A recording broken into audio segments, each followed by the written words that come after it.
Awit, Kabanata 63.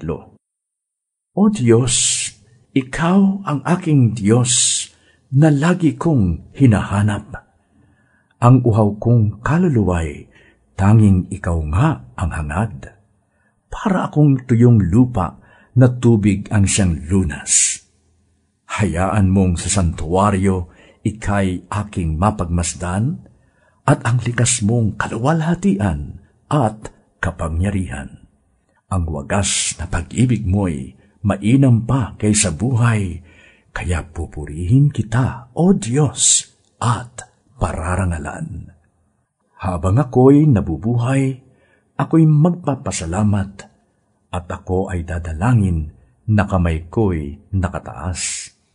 Itong aking kaluluway, tunay na masisiyahan, magagalak na umawit ng papuring iaalay. Laman ka ng gunita ko samantalang nahihimlay, magdamag na ang palaging iniisip ko ay ikaw.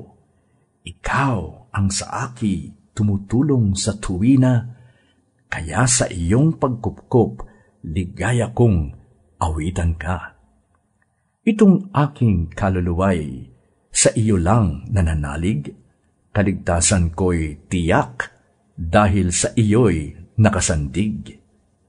Ngunit silang nagbabantang kumitil sa aking buhay, sila nga ang masasadlak sa malamig na libingan. Mamamatay silang lahat sa larangan ng digmaan, kakanin ng asong gubat ang kanilang mga bangkay. Dahilan sa iyo, O Diyos, ang hari ay magdiriwang, kasama ng mga tapat, magpupuring walang hanggan. Ngunit silang sinungaling, bibig nila ay tatakpan.